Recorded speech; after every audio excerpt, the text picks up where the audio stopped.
因为我会觉得这样的作品是有共鸣的，就会让我觉得很开心。给大家透露个小秘密，黄子霞真的，我觉得《青簪行》对我最大的挑战跟压力是，去现场特别的兴奋，导演就夸我了，就大家都夸我了。我还没结婚呢，不能叫老婆吧？她们也是女生，怎么能叫我老婆呢？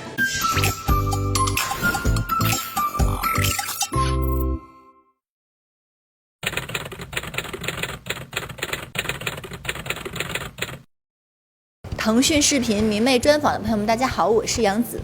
易将新推出的 The Queen 系列 slogan 是记录人生的每个高光时刻。你眼中的人生高光时刻是什么样的呢？我觉得有很多瞬间的高光时刻，比如刚才的高光时刻就是我站在台上的时候，或者我做品播的时候，或者生活上比如跟父母在一起很快乐的时候，我觉得都是很高光的时候。在这么多的高光时刻里，对你来说最鲜艳夺目的是什么时候？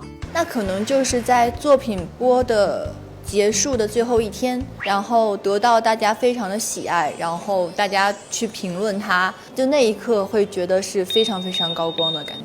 你希望得到怎样的评价呢？当然希望自己拍的作品是大家都会觉得好看的，然后或者是有一个大家会去讨论的，因为我会觉得这样的作品是有共鸣的，就会让我觉得很开心。你觉得父母的年代和自己这个年代的婚纱照有什么区别？好像父母那个时候就大家都比较统一，就都是站在那儿微笑，拍结婚证也都是那样。可是现在会有各种主题，调皮的、古灵精怪的，你只要想象都可以去实现。如果设想下未来的结婚照，会参考什么样的呢？我还是想与众不同一些，可能连婚纱都不是这种样子的婚纱，我还想比较好玩一些的那种。会是什么样的风格呢？又有怎样的元素呢？其实我觉得在胡同就挺好的，因为我是北京人嘛，我还是比较想在自己的家乡，或者在天安门底下，或者在故宫里面，就是都可以。我在三轮车上骑三轮车，我觉得都还挺好玩的。拍摄《余生请多指教》前，除了看原著以外，自己是怎么更贴近这个角色的呢？其实余生他特别的仓促，当时，所以其实给我们的准备时间没有那么多。那我在里面是一个大提琴手嘛，就会有一个老师在现场每天告诉我基本的姿势是什么，其实那个还挺重要的。所以他在专业方面，他会比其他的职业来说相对难一些，因为我还有很多那种演奏的戏份，其实是大概的样子你都是要做的差不多的。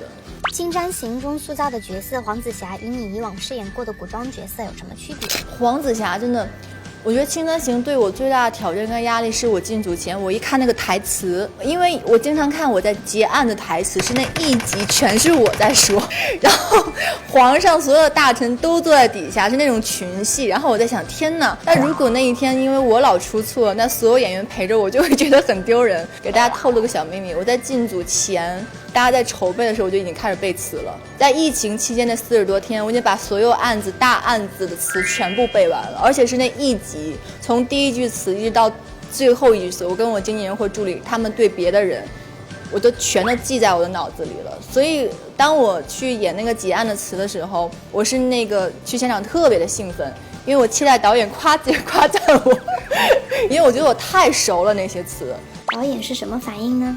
导演就夸我了，就大家都夸我了，说小孩记性真好。我还说是吧？其实我心想，我自己早就背完了。